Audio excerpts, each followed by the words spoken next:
Okay, welcome to my Geometric Reasoning Module 2 presentation, where I'm going to be talking about explaining area formulas for various shapes.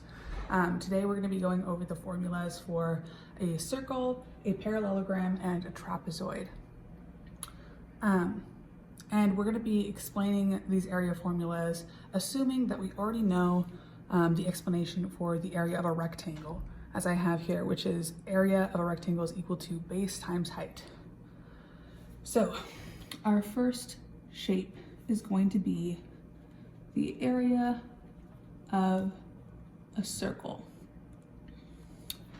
So our formula for a circle is going to be the area is equal to pi times the radius squared. So right here, beside me, we have a circle that I have divided into 8 pieces for our demonstration. So we're going to be able to understand the area of a circle by relating this formula back to our formula for a rectangle, base times height. And to help us do this and to help us visualize what we're doing, we're actually going to be able to relate our shape of a circle to that of a rectangle. So if we reformat our shape here, which I'll do as quickly as possible.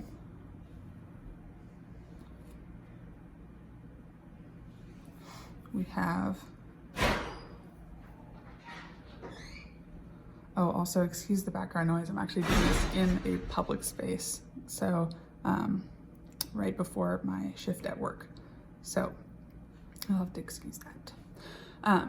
So we can actually reformat our circle by cutting it into pieces into a semi-rectangular shape. Now if we were to cut, let's see, I'll try to move that down. If we were to cut our rectangle into, or our circle into smaller and smaller pieces, obviously the curvature of our circumference would be much straighter. So if we cut this into, instead of 8 pieces, if we cut it into 16 pieces, we would get a straighter line, and more 32, we would get an even straighter line until it most closely resembles a rectangle. But for the time being, we're just going to do this. So looking at the area of a circle. So here we have our radius.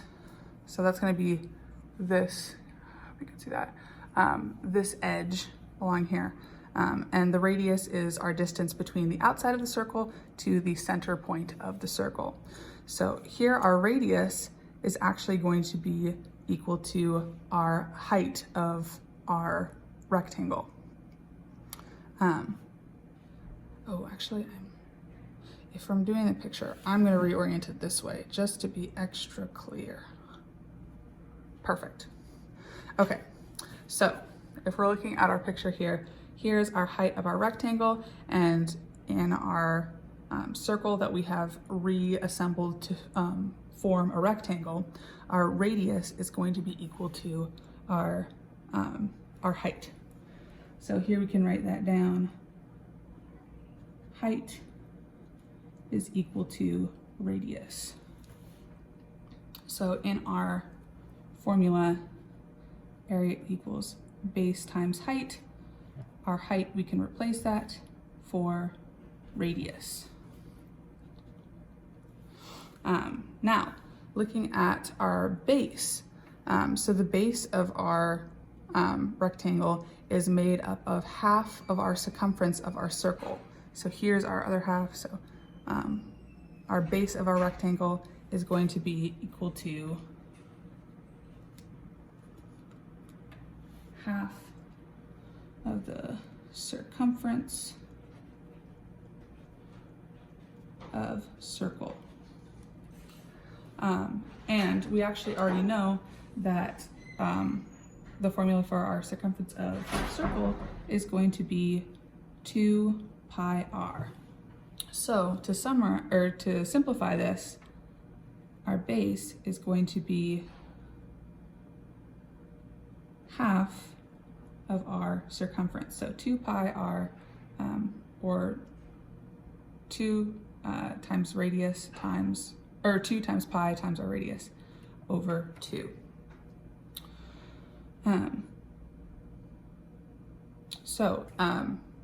From our simplification, we can actually cancel out these 2's, and we are left with our base is equal to pi r.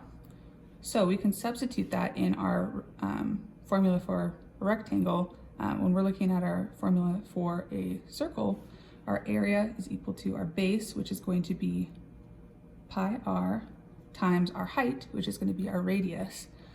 So we can actually simplify this down to pi r, or pi times radius, so radius squared. So we have, we're back to our original formula, and we know that this formula, let's see,